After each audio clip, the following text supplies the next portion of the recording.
Berbahagia setiap orang yang mendengarkan firman Allah dan memelihara di dalam hidupnya. Haleluya.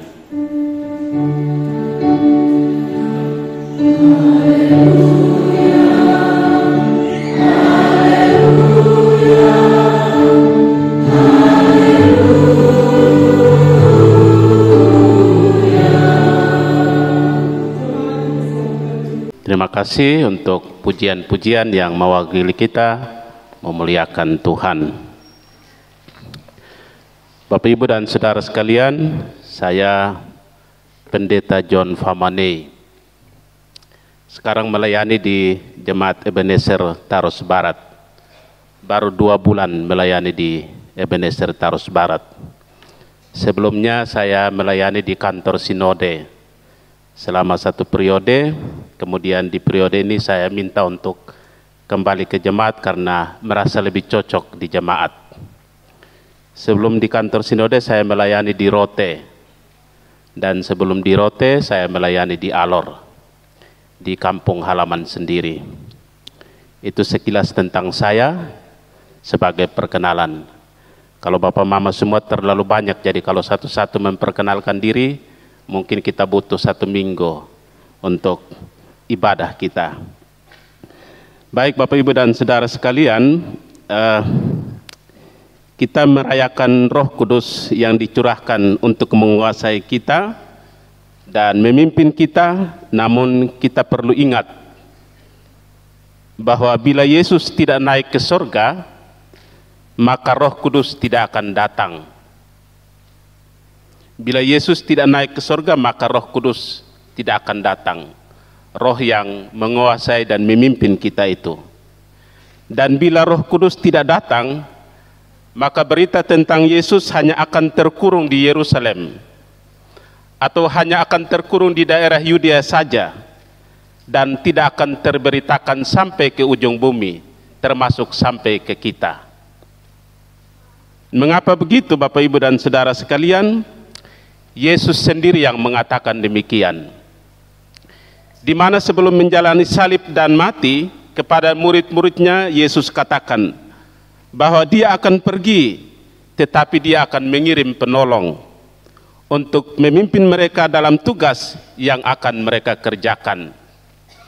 Demikian pun sebelum terangkat ke surga, kepada murid-muridnya Yesus juga katakan bahwa dia akan pergi, tetapi dia akan mengirim Roh Kudus yang akan memampukan dan memimpin mereka memberitakan Injil di Yerusalem dan di seluruh Yudea dan Samaria dan sampai ke ujung bumi. Dengan demikian Bapak, Ibu, dan saudara sekalian, tidak seperti para murid Yesus yang bersedih ketika Yesus akan meninggalkan mereka dan naik ke surga. Sebaliknya, kenaikan Yesus ke surga yang telah kita rayakan 10 hari yang lalu itu sangat penting dan perlu disyukuri. Karena dengan begitu Roh Kudus bisa datang, dan agar berita tentang Yesus tidak hanya terkurung di Yerusalem, tetapi dapat disebarkan di Yudea, Samaria, dan sampai ke ujung bumi seperti sekarang. Karena itu kita pun merayakannya. Lalu siapa itu Roh Kudus? Siapa itu Roh Kudus yang datang kepada kita dan karena itu hari ini kita merayakannya? Roh Kudus adalah kehadiran baru dari Yesus Kristus.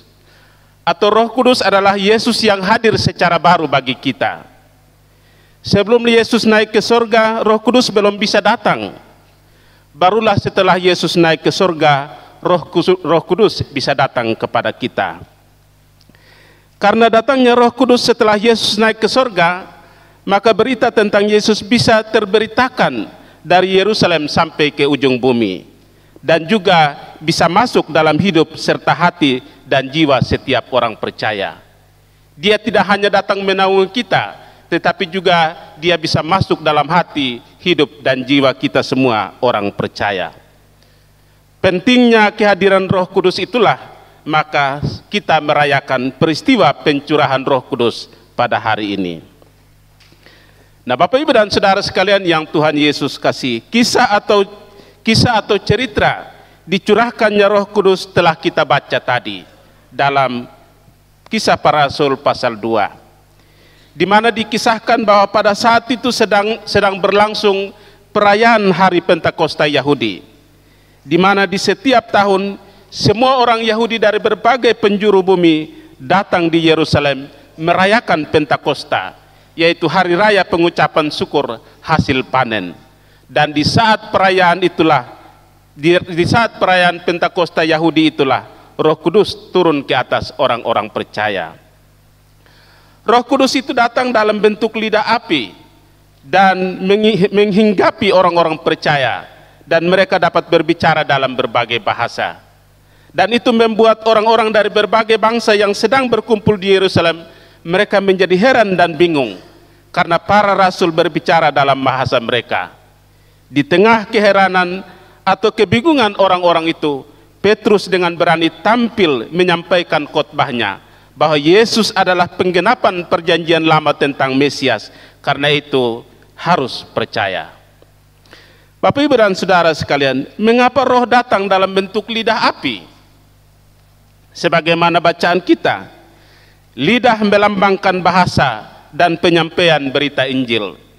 Sebagaimana lidah memampukan setiap orang berbicara, demikianlah Roh Kudus yang hadir dalam bentuk lidah agar para murid dimampukan berbicara dalam berbagai bahasa. Sedangkan api melambangkan kehadiran Allah yang menyucikan atau membakar habis hal-hal yang tidak diinginkan dari kehidupan manusia dan menyalakan hati para murid untuk menerangi kehidupan orang lain. Sementara itu para murid yang berbicara dalam berbagai bahasa menunjukkan bahwa Injil memang tidak hanya dimaksudkan untuk satu kelompok orang saja, tetapi untuk semua orang dari berbagai bangsa, termasuk juga untuk kita di sini. Demikian pun keselamatan yang dibawa Kristus tidak hanya kepada satu bangsa saja, tetapi ditawarkan kepada semua bangsa, supaya setiap orang yang percaya kepadanya tidak binasa, melainkan beroleh hidup yang kekal. Bapak Ibu dan Saudara sekalian yang Tuhan Yesus kasih, api yang turun ke atas kepala semua orang percaya menunjukkan bahwa Allah hadir bagi semua orang yang percaya kepadanya. Dengan demikian dimanapun berada, dalam situasi apapun berada, serta di waktu kapanpun berada, Allah melalui Roh-Nya selalu hadir bagi setiap kita orang-orang percaya. Demikian pula baik sedang di rumah, sedang di kebun, sedang di kantor, di sekolah, di rumah sakit, di laut, dan di tempat manapun, Tuhan selalu hadir bagi kita. Juga dalam keadaan apapun kehidupan kita, sedang senang, susah, sehat, sakit, sendiri atau bersama, Tuhan selalu hadir bagi kita. Sebab untuk itulah Roh Kudus datang. Dan karena itu setiap orang percaya juga harus selalu meminta Roh Kudus hadir di dalam hidupnya. Namun Bapak Ibu dan Saudara sekalian, karena fungsi api adalah untuk membakar atau menyucikan hal-hal yang tidak baik dari kehidupan, maka bagi siapapun yang memohon Roh Kudus hadir dalam hidupnya, harus juga mau untuk Roh Kudus membakar dan menyucikan hal-hal yang tidak baik di dalam hidupnya, yang tidak berkenan kepada Tuhan. Jadi setiap orang yang meminta Roh Kudus harus hadir dalam hidupnya harus bersedia untuk dirinya dibakar oleh Roh Kudus untuk hal-hal yang tidak berkenan kepada Tuhan. Demikian pula karena nyala api berfungsi untuk menyalakan hati setiap orang untuk menerangi hidup orang lain, maka siapapun yang mau Roh Kudus hadir dalam hidupnya harus juga mau menerangi semua orang di sekitarnya. Karena itu jangan ada yang memohon Roh Kudus dalam hidupnya, hadir dalam hidupnya, atau mengaku memiliki Roh Kudus tetapi hidupnya tidak berkenan kepada Tuhan dan hidupnya membawa kegelapan bagi sesama. Kalau demikian, itu bukan Roh Kudus dalam hidupnya, tetapi pasti roh yang lain. Bapak Ibu dan Saudara sekalian yang Tuhan Yesus kasih, murid-murid yang dipenuhi dengan roh saat itu akhirnya dapat berbicara dalam berbagai bahasa. Untuk situasi saat itu, di mana orang dari berbagai bangsa sedang berkumpul di Yerusalem, Injil memang harus segera diberitakan dalam berbagai bahasa, agar ketika orang-orang itu pulang nanti ke bangsa mereka masing-masing, mereka dapat memberitakan Injil. Sedangkan untuk kita saat ini, Roh Kudus juga dapat memampukan kita untuk melakukan berbagai hal. Berbagai karunia yang kita miliki, seperti sebagai petani, guru, pegawai, peternak, tukang, para medis dan lain sebagainya, adalah karena pekerjaan Roh Kudus dalam kehidupan kita, dan yang memampukan kita untuk melakukan pekerjaan-pekerjaan itu. Dengan demikian, memiliki Roh Kudus tidak sebatas harus mampu berbicara dalam berbagai bahasa.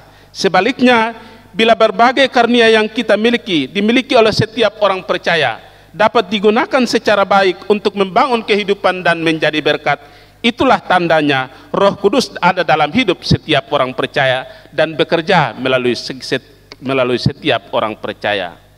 Bapak, Ibu, dan saudara sekalian yang Tuhan Yesus kasihi, Roh Kudus juga mendorong murid-murid berkata-kata tentang perbuatan-perbuatan besar yang dilakukan Allah, sebagaimana dilaporkan bacaan kita. Fungsi Roh Kudus memang untuk itu, memimpin setiap orang untuk bersaksi tentang perbuatan-perbuatan besar Allah.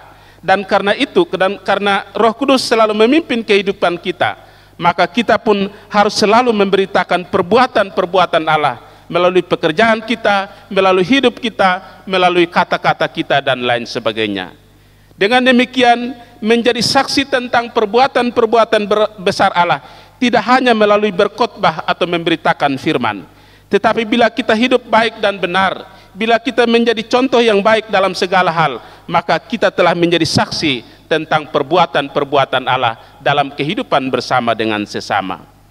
Sementara itu, Bapak, Ibu, dan saudara sekalian, dalam bacaan kita, Petrus yang dulunya labil, Petrus yang dulunya mulut besar yang sampai menyangkal Yesus, selain telah mendapatkan pengampunan dari Yesus sehingga dia telah menjadi rendah hati, tetapi Roh Kudus juga telah membuat dia menjadi pembicara yang penuh dengan kuasa dan dinamis.